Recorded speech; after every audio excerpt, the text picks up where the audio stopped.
ఏలూరు జిల్లా కుక్కిరాయిలంక భూ కబ్జాదారులు తనకు పక్క రికార్డులో ఉన్న భూమిని ఆక్రమించారని బాధిత రైతు దంతులూరు ఆనందరాజు మీడియాతో తన ఆవేదన వ్యక్తం చేశారు. దెందులూరు నియోజకవర్గంలోని ఏలూరు రూరల్ మండలం కుక్కిరాయిలంక గ్రామంలోని దంతులూరి ఆనందరాజు 1991 నుండి 2016 వరకు పోరాటం చేయగా సుప్రీంకోర్టు తనకు 22 ఎకరాల 72 సెంట్లకు 21 ఎకరాల 7 సెంట్లు స్వాధీనం చేశారన్నారు. అధికారులు సర్వే చేసి తమ భూమిని కొలతలు వేసి తన 22 ఎకరాల 72 సెంట్లకు గాను 18 ఎకరాల 90 సెంట్లు చూపించారని మిగిలిన భూమిని కబ్జా చేశారన్నారు. సర్వేలో ఆక్రమణ జరగకపోతే వాళ్ళు ఏలూరు రూరల్ మండలానికి సంబంధించిన ఆఫీసులో రిజిస్ట్రేషన్లు చేయకుండా విజయవాడలో రిజిస్ట్రేషన్ చేయించాల్సిన అవసరం ఏంటో తెలపాలన్నారు. న్యాయపరంగా సకల హక్కులు కలిగి ఉన్న అక్రమ చొరబాటుతో గత కొంతకాలంగా ఆర్థికంగా నష్టపోయానని వాపోయారు. తనను మనోవ్యేధకు గురి చేసి ఆర్థిక పరంగా కృంగదీసిన కబ్జాదారులకు న్యాయ పోరాటం చేస్తానన్నారు. ఈ విషయం ముఖ్యమంత్రి నారా చంద్రబాబు నాయుడిని కలిసి ఫిర్యాదు చేస్తానన్నారు.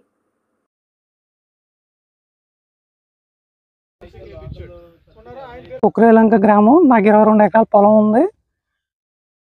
అయితే రీసర్వే పెట్టినప్పుడు ఏంటంటే దాన్ని నాకు 18 ఎకరాల 90 సెంట్లుగా చూపిస్తున్నారు. ఆ తప్పని చెప్పి మళ్ళీ రీసర్వే పెట్టాను. అయితే కొల్లూరు కామేష్ అనే వ్యక్తి నా పొలం ఆక్రమించుకుని అతనికి ఉన్న 31 ఎకరం 20 సెంట్లు డాక్యుమెంట్ పెట్టుకుని 40 ఎకరాలు లీజు తీసుకుంటున్నాడు. నా చెరువు నాకు హ్యాండ్ ఓవర్ చేయకుండా నా చెరువు దారిలో మొత్తం ఫినిషింగ్ అంతా వేసి మూసేసి అతను దొంగ రిజిస్ట్రేషన్తో దొంగ డాక్యుమెంట్లు చేసుకుని నా భూమిని కబ్జా చేసి నన్ను ఇబ్బంది పెడుతున్నాడు. దీనికి సపోర్ట్గా ఏంటంటే గ్రామ పెద్దలు కూడా నాకు సహకరించలేదు. దారి లేకుండా చేసాడు. నాకు దారి లేదు, చేసుకుంటాం లేదు, అమ్ముకోవటం లేదు, దేనికి లేకుండా నన్ను నాశనం చేసి అతను సర్వే పెట్టినా సరే ఈ రోజుకి రావటం లేదు. మీకు ఆధారాలతో సహా అతను కొనుక్కున్న ఆస్తులు మీకు ఇస్తాను. ఇది భూ కబ్జా. ఇంతకన్నా దారుణమైంది ఎక్కడ జరగదు. 22 ఎకరాలు ఉండి నేను ఈరోజు ఏది కూడుగూడు గుడ్డ లేకుండా బతుకుతున్నానండి. 2 సంవత్సరాలు ఖాళీ పెట్టి కూర్చున్నాను. ఇతను 21లో కొన్నాడు. ఈ రోజు వరకు కూడా దురాక్రమం గురైపోయి ఎంతమందికి చెప్పుకున్నా ఏం చెప్పినా పని. దీనికి సాక్షించి ఇది చట్టరీత్యా తగు చర్య తీసుకుని భూ ఆక్రమణ చట్టం కింద అతను కేసు పెట్టి చంద్రబాబు నాయుడు గారు పెట్టిన పార్లమెంట్ అసెంబ్లీలో పెట్టిన తీర్మానం ప్రకారం ఇతన్ని కేసులో బుక్ చేయాలని మా కోరిక. అవినీతిని నిరోధించాలని, మా పొలం మాకు ఇప్పించాలని కోరుతున్నాం. మా మీద కేసు పెట్టి మమ్మల్ని టార్చర్ పెడుతున్నారు ఆయన.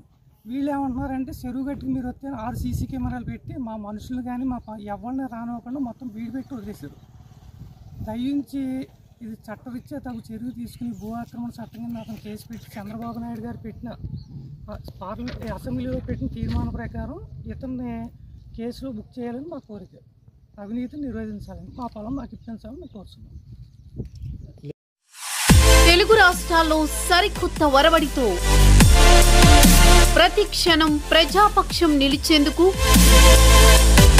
Minute to minute live updates తో పాలిటిక్స్ టు ఎంటర్టైన్మెంట్, ఎప్పటికప్పుడు తాజా వార్తలు, సరికొత్త విశ్లేషణతో మీ ముందుకు వస్తోంది APNTS తెలుగు న్యూస్ ఛానల్.